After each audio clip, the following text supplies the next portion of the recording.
Welcome to Milestone Moments, the show where we explore the journeys that lead to success. I'm Sheila Slick, your host and founder of 5 Milestones. In every episode, we will bring you insights from the minds of entrepreneurs, leaders, and experts who will share not just their expertise, but the milestone moments that have reshaped their journeys and led to significant achievements. So if you're looking for motivation, you're in the right place. Subscribe now and discover the milestones that mark the path to success. Welcome to another episode of Milestone Moments in Business and Leadership. I'm Sheila Slick, your host, and today I have a special guest, Sandy Sembler, founder of Sacred She. Welcome to the show, Sandy. It's so good to be here. Well, I know that our listeners can't see your background, but it's so beautiful. It's got a gorgeous amethyst stone. I can't keep my eye off it. I can just tell the energy. This is going to be a really nice episode. Yeah, I can feel it too. Yeah, consider we spent 20 minutes before we hit record. Well, that's what I love about the podcast too, is some of the people that you meet, the relationships that we build. Yeah, it's wonderful. So your love for free enterprise was born when you first started a paper route about 40 years ago. Then you founded Sun First Mortgage Company. Yeah. Can you share what led you to found Sacred She? 100%.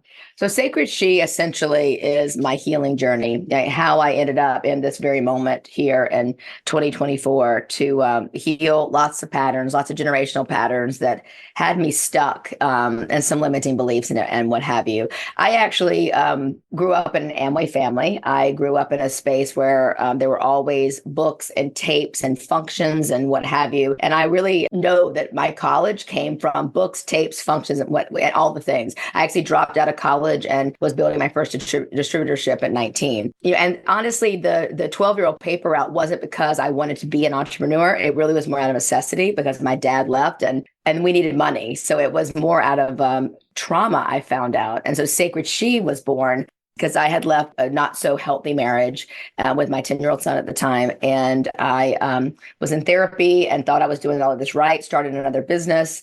And as soon as I started dating again, ended up in another relationship like that. And so my best friend, who was also a fellow true blood entrepreneur, we actually had another business together. Rachel and I did. And right, the average millionaire has 7 streams of income. So anytime I'm like just always looking at different things. Anyway, Rachel was like, Sandy, this is a pattern. I need you to like change this. This has got to change. This is not who you are. It got me in front of Tony Robbins, 4 hours in front of Tony Robbins. He basically said, you know what? You have done well.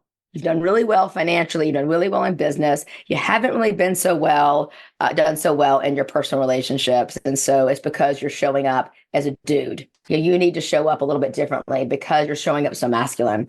And I was just like, what do you mean? Like, Sheila, I was like, what are you talking about? He goes, your drive, I'm imagining, is coming from trauma. And I didn't even know what that meant because, I always thought of trauma like with a big T. Of course, I found out the last 11, 12 years since I've been doing this work is that trauma can come in all different places, right? And so my drive was actually, and I can effectively blame my parents because the drive I have, the mission I have, the hypervigilance I have, if someone's telling me the truth or not regarding finances, my love for real estate, all came from hardship, our house getting foreclosed, all the things. So Sacred She was essentially me turning everything on its head, everything I had learned through therapy, realizing that the brain wants to keep you safe, not happy. And I'm like, I got to go study around the best teachers and mentors around the world. Like, I have to understand this. And I already had a coaching consulting business and I was coaching women around the world. And it didn't matter who they were. What I realized, Sheila, is that these women were happy, but they really weren't fulfilled in their life. And there was something going on where they were burning themselves out because they were operating out of a hard, masculine driven space as well. Maybe not because of trauma. I didn't necessarily know that at the time. I didn't know the questions to ask like I know now to get someone in their body, but they were very detached from their body. And I was like, I need more women to understand this. So Sacred She is my healing journey with all the different modalities that I have learned and really just fine-tuned through the years. And then I'm able to gift it back to the world. So is it for women only? And What does Sacred She offer? How do you help others? It generally starts, I'll be honest, with the more feminine being. I primarily work with women initially, but I do have couples programs, but it always starts with the woman first. I have signature programs where I do most of my work online. My live events, I have several each year, but I love my one-on-one mentorships. I get to parachute into somebody's life, and then I curate a program specially for that particular individual. And then I have my signature sisterhood program, which is world renowned. It's such an amazing program because we cover how you do anything is how you do everything. How are you showing up in the world? It's not just for your romantic life, but really in everything you do. We cover father wounds and mother wounds and sister wounds and limiting beliefs. And also what I'm really fantastic with is the art of embodiment. How can we embody the life that you truly want? How can you actually bring more pleasure into your life? Like really enjoy what we do. It's not necessarily about the bottom line with dollars, although, the more money that we make, the more money that we can give away.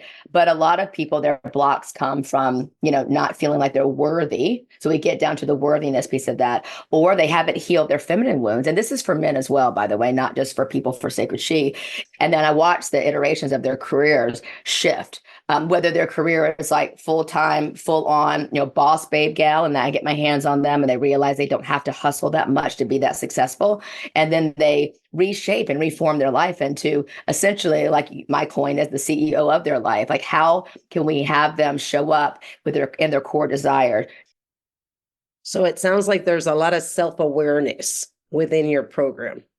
There's a lot of self-awareness in my program. I work in the quantum field. I mean, for the triad of change within energetics, there has to be first awareness. And then there's an acknowledgement when two people come together and we can share it, we can see it, it's real. Let God shine the light on it and let it just be obliterated. So then there's an acceptance, and then there's something that happens energetically where things can come through. And I know that may sound woo-woo to some of your audience, and I would have thought that too. However, everything's energy, and everything's energy. And let's face it, we would rather be around those that see possibilities versus only problems. Those that will workshop. I always say when my husband and I are having a hiccup, it's like, okay, time for us to workshop that. Like, what are we going to learn on the other side of this schism? In fact, I don't want to be around people closely that aren't willing to, like my friend Rachel that I mentioned, if I'm not calling my own foul and I have blinders on, I want to know I'm around people that actually will call it for me in love, because they know my divine purpose. They know that if I'm not walking in my higher self, and I want them to sting me back to consciousness. And that's something we say in my work, and the more intimate places of Sacred She is the feminine in all of us is made to sting the masculine back to consciousness. So when we're like airy fairy and not and out of alignment, whether we're not integral because we're not showing up on time, your friend's having an affair, I mean, whatever, cheating on your taxes, whatever it is, right? It's like, can we, I'm going to use this term, husband ourselves? Can we actually like sting our own, like kick our own tush? Can you kick your own tush, so to speak, and listen to your own integrity? And I really want to say this too, because this is a business audience that we have, is that so many women, I find they, if they're bitching and complaining that, it's not equal out there. And the truth is, and there's many ways that it's not, it's a lot better than it was. The Women's Lib movement for me, and I'll share this, is I think it's done a lot of good for us, obviously.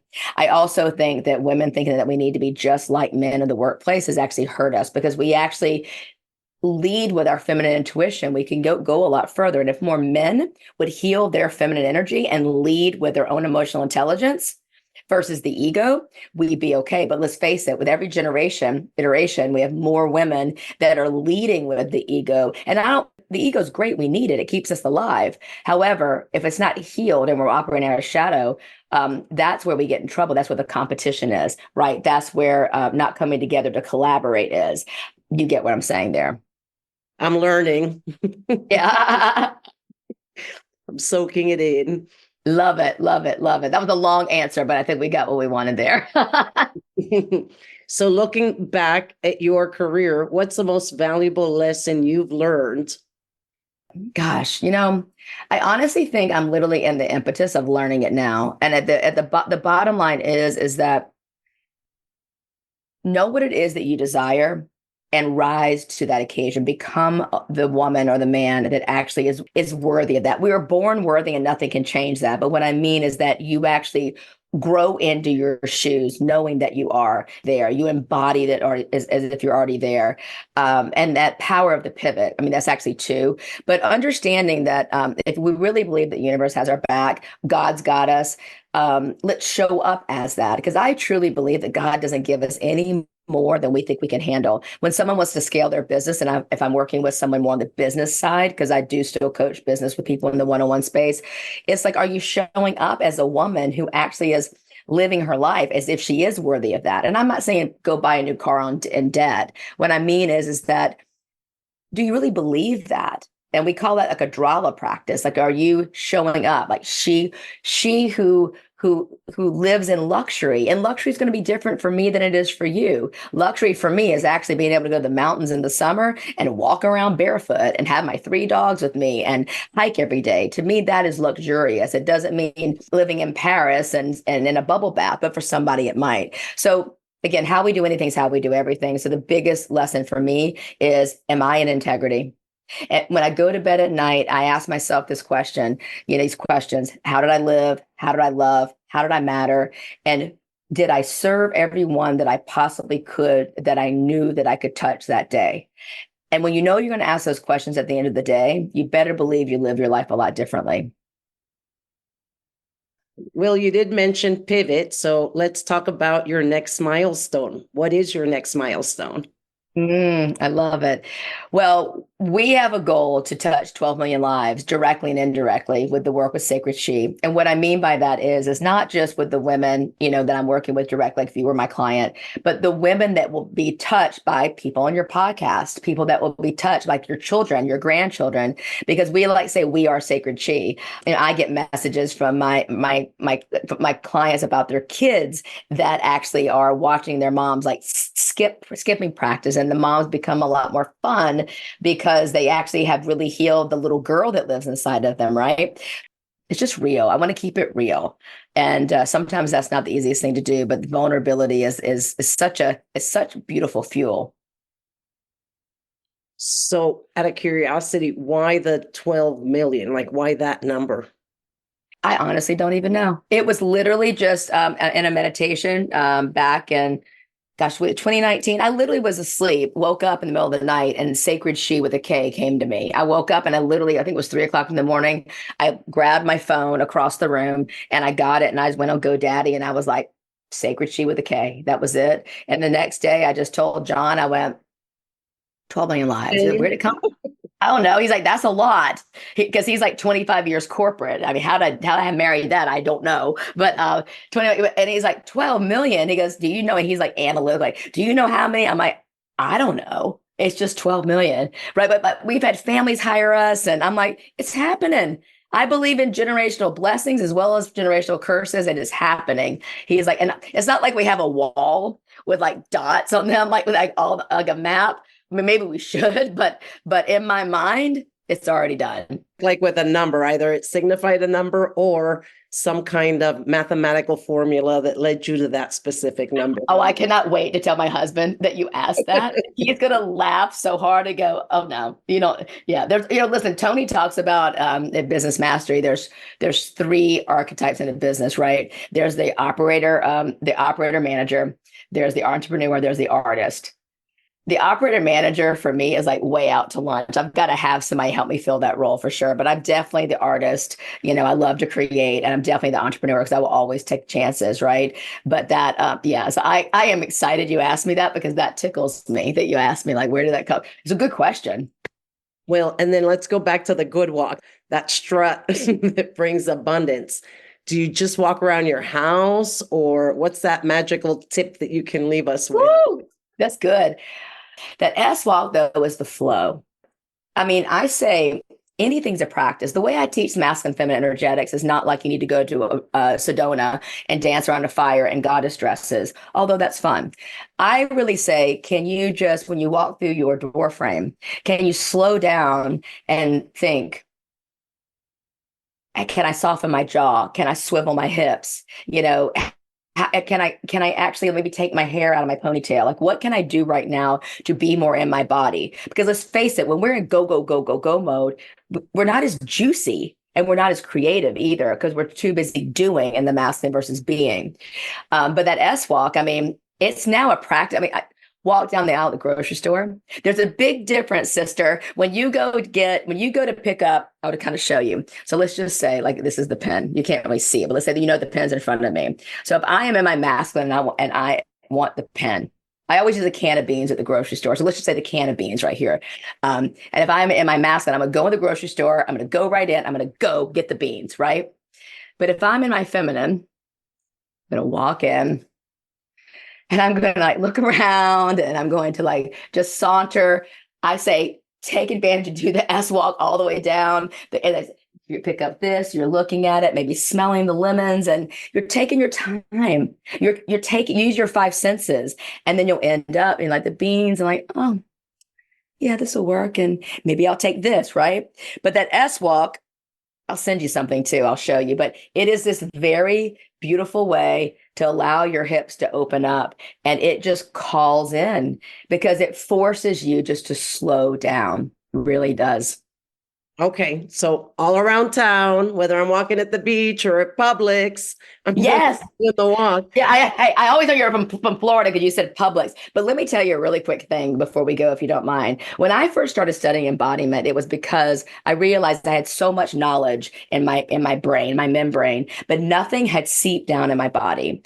So when I started working with one of my favorite teachers for one of my certifications, like a 3-year certification, he was telling me, he's like, Sandy, your heart's been broken so much, you've become addicted to pain and disappointment. Like your body has become wired and fired, your brain, your neural pathways for that. You can get addicted to pain. You can get addicted to joy. And he said, I really want you, because I tell you, most women that come to work with me, they have a hard time accessing joy and sacred rage. So it's the first thing that I work on with them. And I was the same way. Believe it or not, I was like super stoic before my intervention. I was not flamboyant like I am now.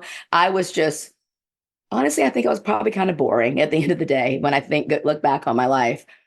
Successful, but not fulfilled, and definitely not living life like large, that's for sure. But anyway, so he said, I really want to give you a practice. And we practice piano, we practice tennis, because I want you to practice joy. I want you to skip for 3 minutes a day, wherever you are. It's got to be in public. And because for 30 days. And so what happens, I was like, oh my God, are you kidding me? But I did. I mean, and I had video of myself too. So that was the beginning of this class that I was in and this certification to be able to bring my juices back to the work. So I'm skipping all over, Tampa Bay and anywhere I was, airport, down the aisle of a plane, because when you start doing that, obviously you begin not caring what people think. They get happier, you're happier. It's hard to be feeling sorry for yourself when you're skipping. It really is. And that was one of the first embodiment practices I was given. Most people, when they hear feminine embodiment, they think sensual movement. That's definitely part of it too, but I really teach it differently, where I want you to have moment to moment practices where you can bring that in to pattern interrupt. So you don't have to always be so in go mode. You can bring in more of the pleasure of life. So where can my listeners find you to learn more? Yeah. SandySembler.com and SandySembler. I know we're going to have that quiz. SandySembler.com/quiz is a free analysis you can do. And just because you're a woman, don't think you're going to test as the feminine and vice versa. I know for me, I was so driven. I could not see the light. I could not feel pleasure. So Instagram's a great way to find me. Love LinkedIn. I'm all the things. I do a lot of teaching though on Instagram, I'd say. And we also have a YouTube channel, but Sandy Sembler, put me in the old Google and all these things pop up. Well, thank you so much for your time today, Sandy. That was so great. And I'm looking forward to talking to you some more and getting to know you better and some of your listeners. And yeah, I'm just letting everyone be a part of this 12 million lives that are affected, because we really need to heal our beautiful heart. And again, I think that more women will be able to be more successful in the business world if they actually healed some of their masculine energy, because the masculine is our boundaries. The masculine is the one that will actually feel worthy of charging more, the one that feels worthy of not being embarrassed that they're making money, for example, because like I said, the more money that we're making is the more people we're serving and the more money we can give away. So it works both ways. It was exciting talking to you today. I mean, you're just a love, and I can't wait to see what your next love story is, because goodness gracious, your love story in business runs circles around so many of us. So kudos to you for all your success. Well, thank you. And thank you to all of our listeners for tuning in to another episode of Milestone Moments in Business and Leadership. See you later. Bye.